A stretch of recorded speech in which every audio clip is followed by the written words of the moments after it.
प्रभु का दिन, प्रभु का दिन। हे प्रियो, अब यह दूसरा पत्र लिखकर मैं स्मरण दिलाते हुए तुम्हारे सच्चे मन को उभार रहा हूँ कि तुम उन वचनों को जो पवित्र नबियों द्वारा पहले से ही कहे गए थे और उद्धारकर्ता प्रभु की उस आज्ञा को जो तुम्हारे प्रेरितों द्वारा दी गई थी स्मरण करो।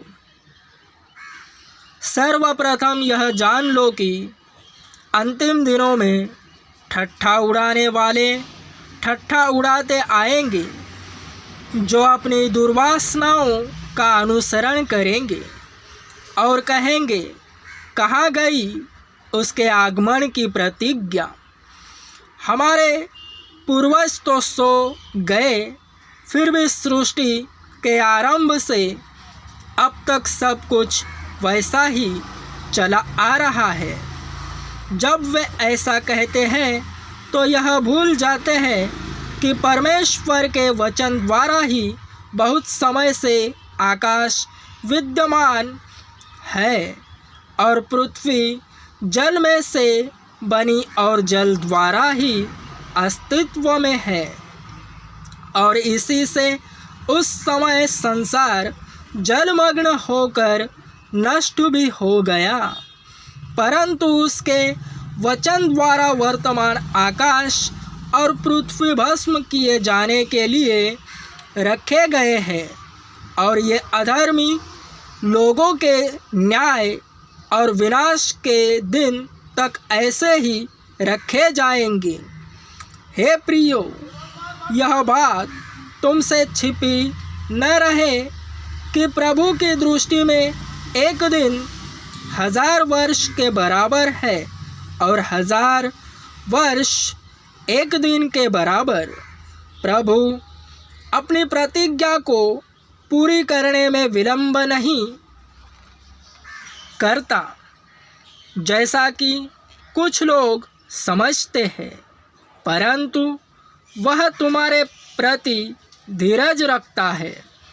वह यह नहीं चाहता कि कोई नाश हो, परंतु यह कि सब पश्चाताप करे। परंतु प्रभु का दिन चोर के सदृश आएगा, जिसमें आकाश बड़ी गर्जन के साथ लुप्त हो जाएगा और तत्व प्रचंड ताप से नष्ट हो जाएंगे, और पृथ्वी तथा उस पर किए गए कार्य भस्म हो जाएंगे। जबकि ये सब वस्तुएं इस प्रकार नाश होने पर हैं, तो तुम्हें पवित्र चाल चलन और भक्ति में किस प्रकार के लोग होना चाहिए। तुम्हें परमेश्वर के दिन को शीघ्र लाने के लिए किस प्रकार प्रयत्नशील रहना चाहिए। उस दिन के कारण आकाश जलकर नष्ट हो जाएगा और तत्व प्रचंड ताप से पिघल जाएंगे, परंतु उसी प्रतिज्ञा के अनुसार हम एक नए आकाश और नई पृथ्वी की राह देख रहे हैं, जिसमें धार्मिकता वास करती है।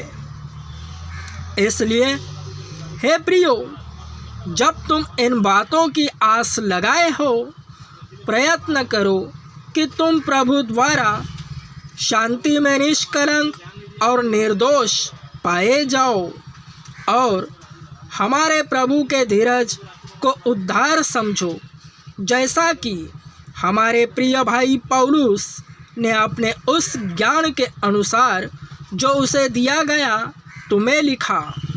वह अपनी सब पत्रियों में इन बातों के विषय में ऐसे कहता है, जिनमें कुछ बातों का समझना कठिन है। अज्ञानी और अस्थिर लोग इनके अर्थों को तोड़ मरोड़ करके, जैसा कि वे पवित्र शास्त्र की शेष बातों का भी करते हैं, अपने ही सर्वनाश का कारण बनते हैं। इसलिए हे प्रियो, पहले ही से यह सब जानते हुए सचेत रहो कि कहीं अधर्मी मनुष्यों के भ्रम में पड़कर बहक न जाओ, जिससे अपनी स्थिरता से विचलित हो जाओ, परंतु हमारे उद्धारकर्ता प्रभु यीशु मसीह के अनुग्रह और ज्ञान में बढ़ते जाओ। उसकी महिमा अब भी हो और युगानुयुग होती रहे। आमीन।